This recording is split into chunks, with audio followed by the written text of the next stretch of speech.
Xo'p, darsimizni boshlaymiz. Demak, o'tgan darsimizda biz o'sha loyiha strukturasini ko'rdik. Reducer, Redux degan alohida fayl yaratdik, actionlar va reducerlarni alohida shakllantira oldik. Va bu yerda hamma state'larimizni dastlab avval o'sha connect metodi orqali qabul qilgandik. Endi sekin-sekin bu ma'lumotlarni o'zgartirishni ko'rib o'tamiz. Xo'p, mana bu yerda ikkita state'imizni o'zgartirgandik. Keling, demak, davom ettiramiz. Xuddi shunaqa, menda yana bitta div Excel 4 bor, uning ichida bitta div card bor, uning ichida div card header bo'lsin, ichida text center va uning ichida h2 da counter bo'la qolsin. Va bu yerda biza counterimizni yozib olishimiz uchun nima deymiz endi? props.counter deymiz. Chunki uni mana bu yerda mana bu ikkalasini o'zgartirib qo'ydik. Counterni mana shunaqa tarzda ushlab olgandik. State'lar ichidagi product register ichidagi counter. Hop. Endi bitta div card body'miz ichida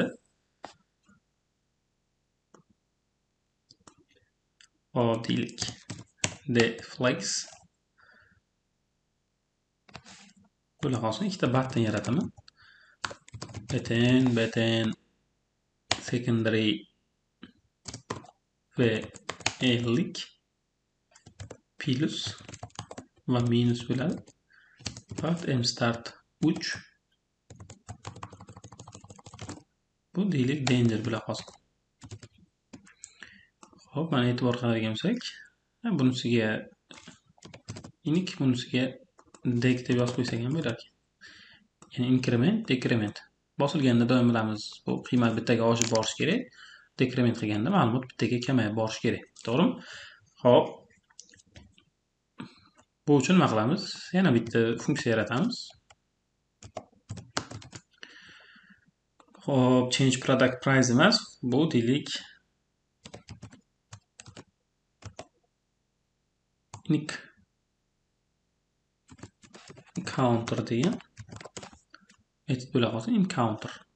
Hop, bu yerda dispatchda biza bitta nima qilishimiz kerak? Bitta action yaratishimiz kerak. Doimgidek. Hop, bu yerda deylik increment counter deylik. Hech qanaqa ma'lumot berib yubormaymiz. Bizaga payload shart emas. Mana bu joyda ham demak increment counter degan type berib yuborsak bo'ldi. Mana bu ma'lumotni esa aynan mana bu dispatch ichida berib yuboramiz. Shunaqa holatda va buni ham o'sha actionlardan import qilamiz. Yuqoriga yetib borib bersanglar, mana bu tarzda endi birin ketirlikda import bo'ladi. Va encounter degan mana bu funksiya, ya'ni hech qanaqa price qabul qilmaydi. Mana bu funksiyani biz nima qilishimiz kerak? Buttonimizda on klikiga berib yuborishimiz kerak.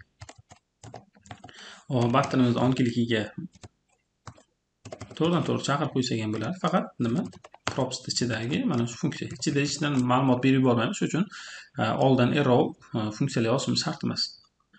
Props ichidagi increment counter degan funksiya ishlar ekan va bu ishlaganda dispatch ichida increment counter degan action ishlar ekan, bu yerda increment counter degan type olib ketar ekan va bu bizada product reducerimizga kelib tushadi. Va product reducerimiz ichida bitta shunaqa case nima qilishimiz kerak? Yaratishimiz kerak. Va bu yerda shu return qilib nima deymiz? Yuqoridagi state'lar o'zgarmasin, boshqa state'larni o'zgartirib yubormasin, chunki bu yerda counterdan tashqari ham boshqa state'lar bor. Ularning qiymatlarini saqlab qolgan holatda counterimga nima deyishim kerak? O'sha state'larning ichidagi counterni qiymatini bittaga oshirib qo'y deyishim kerak.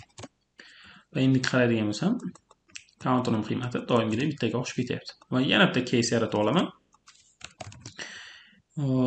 Faqat bunisiga nima deyman?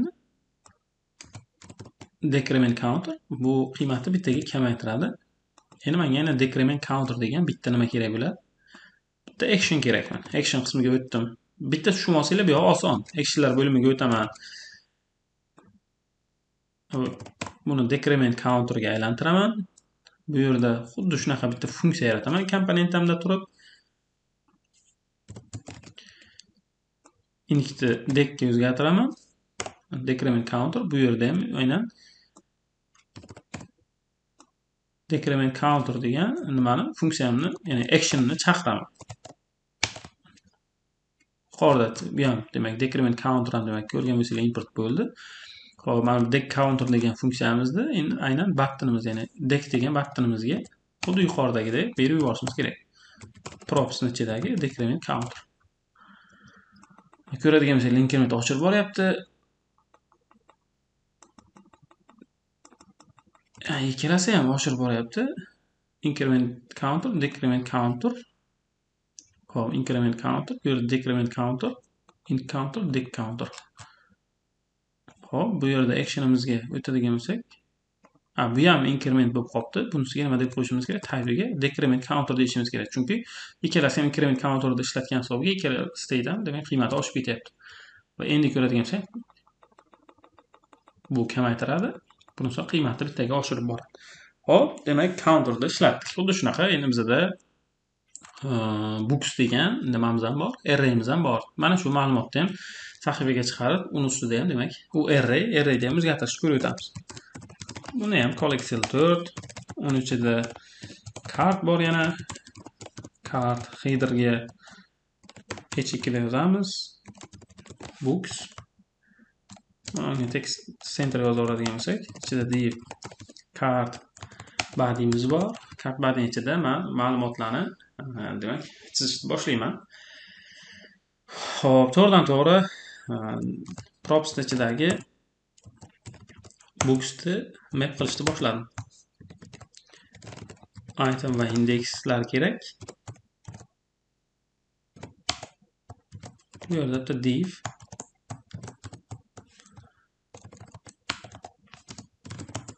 class name'iga display flex justify content between deydik. K'ga nima berib yuboramiz? Index berib yuboramiz. Va bu yerda h4 da men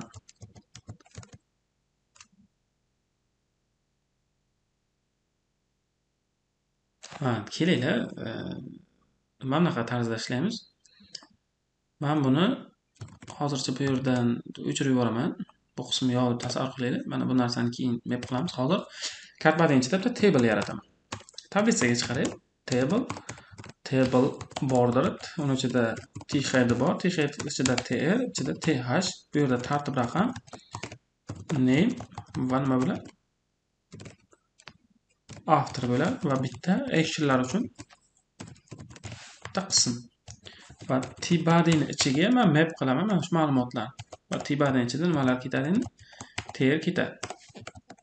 Tr ga k beraman, aynan index va uni ichida tdlar. Birinchisi qiymatiga index plus 1, keyingi qiymatiga item.name va keyingisiga item.nima? Afterlar. Va mana shunaqa holatdaman. Zo'r, ajoyib. Hop, bu yerda actionlarim. Hop, mana bu collection 4 ni 2 ga kamaytirsak bo'ladi. Va mana bu 4imni men 6 ga aylantirsam.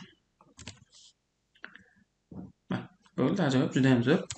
Va endi mana bu oxirgi qismimizda yana bitta menda td bo'ladi va bu yerda ikkita button bor. btn o'sha secondary, btn cm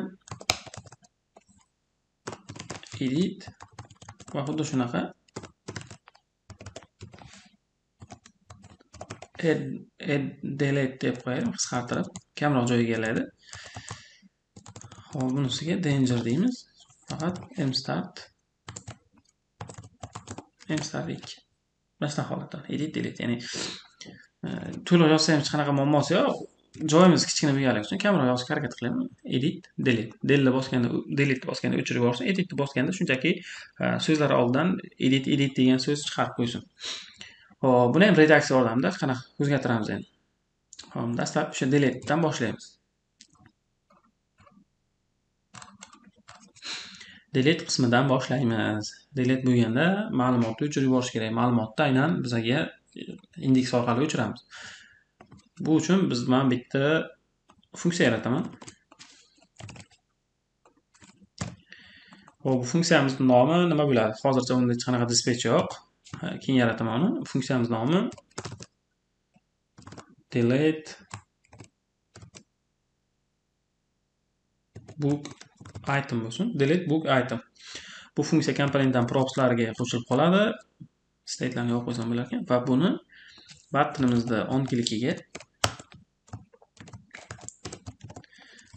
props.ga deb chaqirish mumkin va bunda men nima berib yuboraman? Index berib yuboraman. Chunki indeksiga qarab o'chiramiz hozircha. Qolgan funksiyalarni yo'q qo'ysam bo'lar ekan. Xo'p, mana shu. Va bu yerda menda nima kelar ekan? Indeks kelar ekan. Endi menda bitta case kerak, ya'ni bitta action kerak. Bu yerda men shu qanaqadir delete item degan action yozib qo'yaman. Bu yerda demak, orada aytganda indekslar kelar ekan. Bu yerda ham yozaman delete book item degan case yozib qo'yaman. Va albatta endi bunda payload ham bo'ladi, to'g'rimi? Payloadda o'sha o'zi bilan birga indekslarni olib ketadi. Reducer funksiyasi ichida. Hop, delete itemni mana bu yerda chaqiraman. Delete itemni o'sha product actiondan import qilaman va bu yerdan unga nima berib yuboraman? Indekslarni berib yuboraman. Mana, demak bu qismimiz ham tayyor. Xuddi mana shunaqa case endi product reducerimga mana shu qismga kelib tushadi. Ya'ni bitta case mana bu yerda nimadir ishlar bajarishim kerak. Return qilaman. State'larni, boshqa state'larni o'zgarmasligi uchun ularni saqlab qo'yaman va mana bu yerda nimadir ish bajarishim kerak. To'g'rimi? Xo'p, endi bu aniqki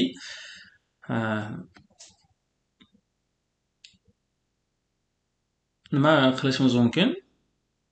Xohlasak, ya'ni eng o'zimiz sodda, o'zimiz biladigan usulimiz mana shu state ichidagi booklarni bitta ma'lumotga olib qo'yaman, ya'ni constantda new books degan bitta array ochaman va bu o'sha state'larning ichidagi bookslardan iborat bo'lgan lekin yangi bitta array xotirada yangi id bilan yangi bitta array yaratadi.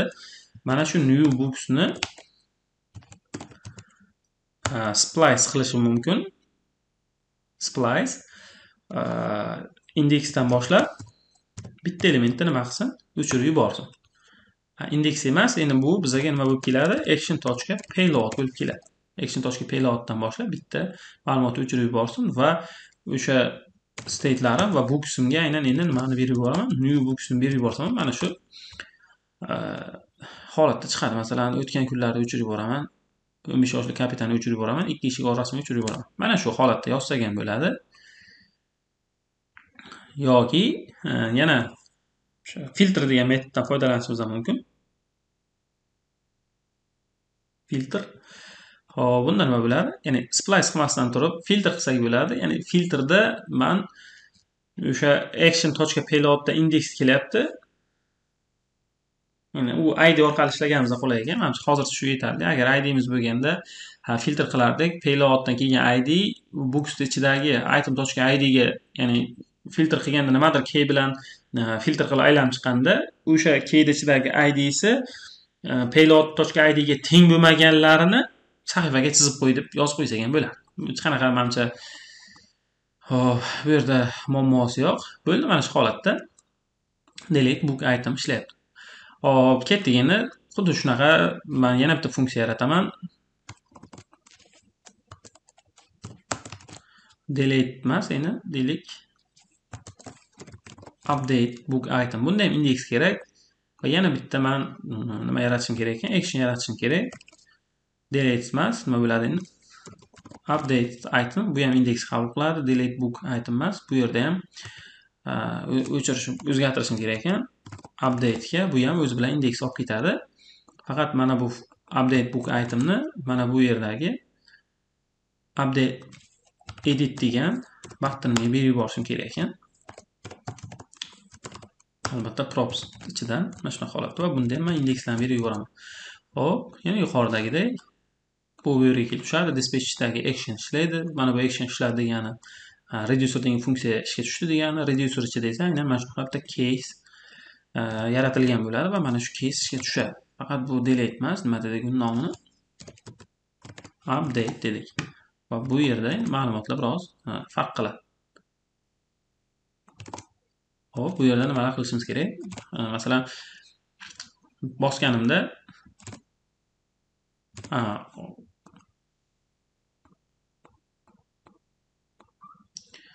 Hop, hozircha men hech narsa yozmaganman. Shuning uchun state'larni o'zini saqlab qoldik. Update book item. Bu yerda nima bo'lishi kerak endi? Shunchaki oldidan misol uchun name'ini ham, avtorni yonida ham, ya'ni name'ni ham avtor yonidan, kitob nomidan keyin ham, avtor nomidan keyin ham update degan so'z chiqarib qo'yaylik. Shunchaki hozir bizda hech qanaqa forma yo'q, ya'ni ma'lumotlarni qaytarib bitta formaga yubora olmaymiz. Shunchaki o'sha bizga indeks kelyapti lekin.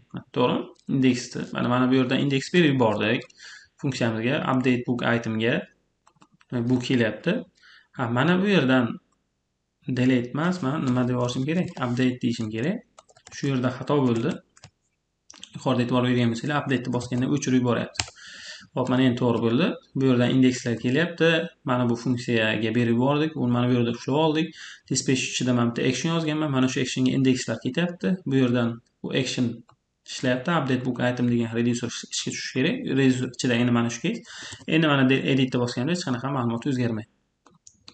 Hop, faqat endi o'zgartirishim kerak. Oldin edit degan so'z chiqarib qo'yamiz dedik. Hop, nima qilamiz bu uchun?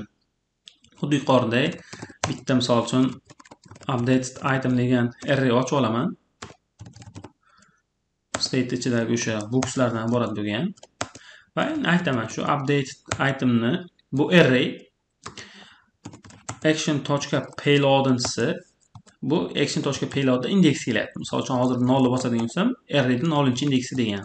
Shuni tochka nimalari bor? Name'i bor. Men misol uchun o'zgartirishim kerak. Qanday o'zgartiraman? Ya'ni mana shu plus update deb qo'yishim kerak. Ya'ni mana shu yozuvni o'zi, masalan, 0-sini name'i, ya'ni mana bu o'tgan kunlar updated degan so'z chiqadi. Ya'ni mana bu narsani bilasizlar, qisqartirib yozishimiz uchun shunchaki plus teng deb qo'ysak ham bo'ladi. Xuddi shunaqa name'ini keyin avtorga o'zgartirsak, unga ham update degan so'z. Mana bu qo'shilib ketib qolmasligi uchun bitta probel bilan yozaman. Keyin mana bu joyda endi shu bilamiz, bookslarimga nimani update itemni berorsak bo'ldi. Va endi natijani ko'radigan bo'lsak, o'tgan kunlar bosadigan bo'lsam, yonidan e'tibor bersanglar update solishim. Shunqa, qo'shib ketyapti. O'chirib yuboraman. Bossam update. Bosadigan bo'lsam yana update degan so'z qo'shib ketaveradi. Yaxshi. Bo'ldi. Editni bosganda o'zgartiryapti, delete'ni bosganda o'chirib yuboryapti. Va endi mana bu bookslarning pastidan deylik, men xohlayman yangi bitta button bo'lsin.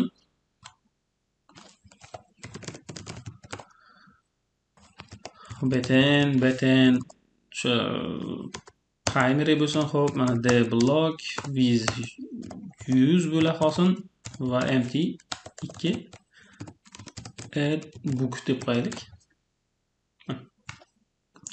Bosganimda yangi kitob qo'shsin. Add book, yangi kitob qo'shib ketsin. Xo'p, bu uchun nima qilamiz? Xuddi yuqoridagi ishlarni qaytadan takrorlaymiz. Update emas, nima bo'ladi endi? Add book item bitta action joyida yaratib yuborishimiz kerak. Add book degan funksiya bo'ladi va bu o'zi bilan item olib ketadi. Itemlar. Hop, case'imizga update emas, nima ketadi endi? Add. Mana shunaqa. Add bookni esa mana bu yerda chaqiramiz. Bu yerda item emas, ya'ni index emas, item ketsin. Item deyman, ya'ni qanaqadir ma'lumot. Add bookni esa import qilib qo'yaman product action ichidan. Mana bu add book itemni esa albatta buttonimni on klikiga nima qilib yuboraman? Berib yuboraman.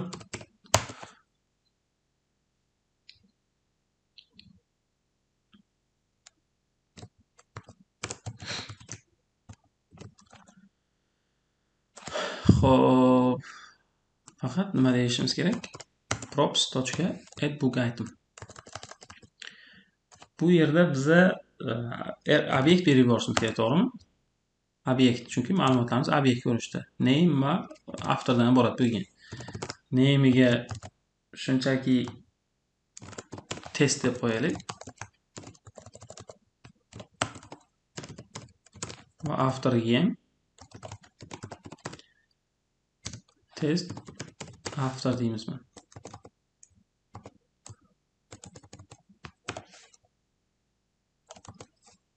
Mana tarzda. Hop, har safar mana shu ma'lumot qo'yish uchun, yuqorida aytgandek, hozircha menda hech qanaqa forma yo'q. Mana shunaqa har safar mana shu itemni qo'shib ketaversin. Demak, bu itemlarni berib yubordik, bu obyekt berib yuboryapmiz. Bu addbook ishlaganda mana bu funksiya ishga tushadi. U ichida mana bu addbook degan action ishlaydi va bu addbook degan mana bu reducer mana shunaqa case ishga tushadi. Ya'ni case'imga aynan mana shu case o'zi bilan bu itemlarni olib kelyapti. Xo'p, buni o'zgartirish uchun nima qilamiz endi? Return qolgan state'larni yozib olamiz va yangi ma'lumot qo'shib qo'yishimiz kerak. Ya'ni booksimga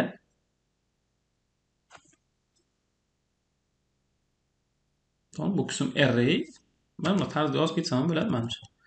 Bookslarni yozib olaman. Ya'ni state.bookslarni yozib olaman va davomiga action.payloadni berib yuborsam bo'ladi. Mana shunaqa holatda. Bundan nima bo'ladi? Books ichidagi ma'lumotlar bu obyekt. To'g'rimi? Case'larni yopib qo'yamiz.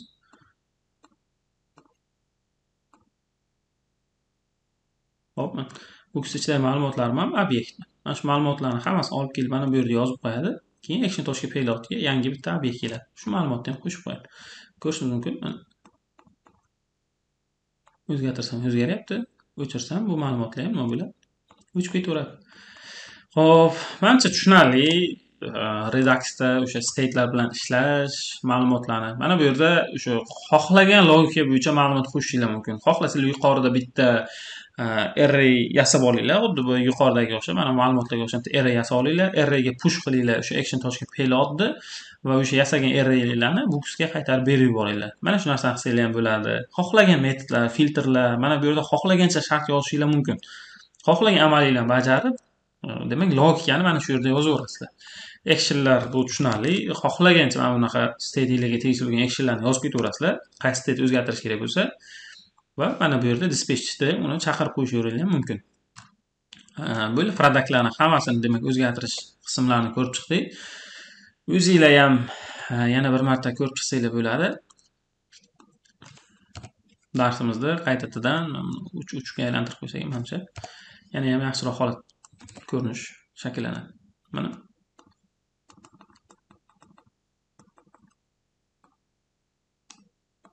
hop bo'ldi. Hop, bizada yana bitta reducerimiz bor edi. User komponentimiz bor edi. User reducer ichida ham bizada user degan obyektimiz bor. Obyektlarni hali o'zgartirish ko'rmadik. Obyektlarni o'zgartirish ham xuddi o'sha state'ni o'zgartirish bilamiz, to'g'rimi? Reducer yordamida obyektlarni o'zgartirgan bo'yicha amaliyot bajargandik. Xuddi shunaqa tartibda ishlayveradi. Faqat o'sha obyektlarni o'zgartirish, umuman olganda user reducerdagi ma'lumotni o'zgartirishda connect metodi emas. Endi bizada Reduxdagi state va o'sha dispatchlarni bog'lashda yana boshqa bir variantlari ham bor. Ya'ni use selector va use dispatch metodlari orqali ham demak biz o'sha ma'lumotlardan foydalanish imkoniyatiga ega bo'lamiz. Aynan mana shu qismlarni keyingi darsda foydalanamiz va user reducerdagi ma'lumotlarni o'sha metodlar orqali o'zgartirishga harakat qilamiz. Buguncha esa darsimizni aynan mana shu yerda tugatamiz. Hammaga rahmat, salomat bo'ling.